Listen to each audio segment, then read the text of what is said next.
This is OG Uzi shit. Oh my God. And then he gets the Ari, dude, that's criminal. Okay, so the CEO of T1 overruled his coaching staff and said, rookie's out, Guma's back, let's run it down. Yo, that is sick. Okay, so for those who didn't see it, this week, Joe Marsh, the CEO of T1, basically went to his coaching staff and was like, look, I know that you guys have been starting this Smash kid for a couple months and he's absolutely insane, but we're bringing back Gumayushi. What happened was after Worlds, when T1 won, the coaching staff came along and we're like, so yeah, we're gonna sub out your starting bot laner for a rookie bot laner who'd been playing for T1's challenger team. And rightfully, everybody in League was like, wow. Well, the reasoning that they gave was basically that the LCK Cup, which is the first tournament T1 was going to play, didn't have any bearing on whether or not they actually went to Worlds. So they were like, you know what? We got this hotshot young rookie ADC player. Let's just put this kid in, see what happens, run it.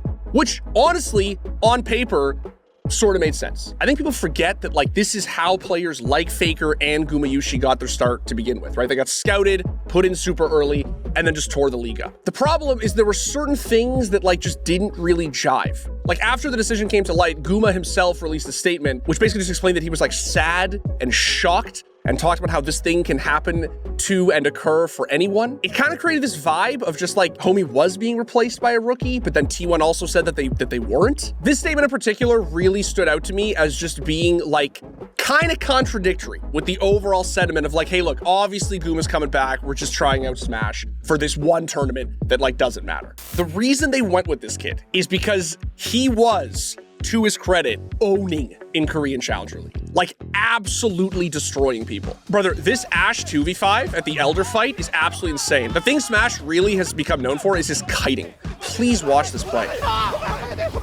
Like, yeah, Elder buff does the work there. Oh my God. Look at that flash. It's just crazy how he plays. He limit tests so hard on ADCs that people typically don't limit test on. Bro, can we just talk about how goated Korean casting is, please, just for a second? I ain't mad at that. Yeah, say it, brother. Bro, this play, you actually just have to watch. This is Challenger League 2023, him playing Ezreal. Just look at Smash's health bar. Please look at this. Homie has no fear. Look at this. And it's the kiting, and then into the brush with the E, and the, oh my God. And then he gets the Ari, dude, that's criminal. That's so criminal. Holy shit. But he comes into the LCK, but they did this thing where they subbed out the best bot laner in Korea. And they were like, put in this rookie, let's see how he does. And Smash literally had one of the best debuts in LCK history. This was against Gen G. I don't even have words for this. All right, so we're gonna focus in right here on this Kai. So I want you to watch this. This is a Chovy Yone, by the way. Literally the best human ever to play this game. And look at this. Over the wall flash, Kaisa ults after him into the Q, into the W flash on Keen. What is that? It's the kiting. Look at the kiting. Look at the cleanse. Look at the moves. What is he doing? That's a Cassante, bro. That's 200 years. But here's the thing, brother. This is Guma. Do I need to remind you that this guy is arguably the best ADC in history? No attempt at a smite steal. Oh! Not once. Still at 3,000 HP. Jeff, look at No way. And not twice. Didn't find a response. Guma, can he steal it? Guma will have to fire right. It also gave us the greatest casting call of all time. Guma will have to fire right.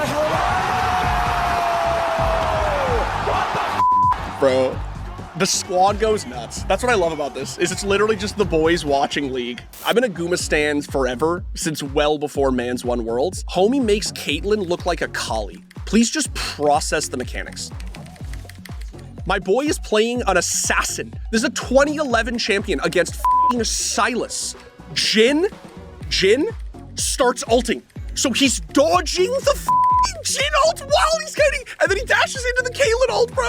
What is this man? But also, he's just a brand image for T1. Everybody loves this guy, man. Hit me with it. Is good.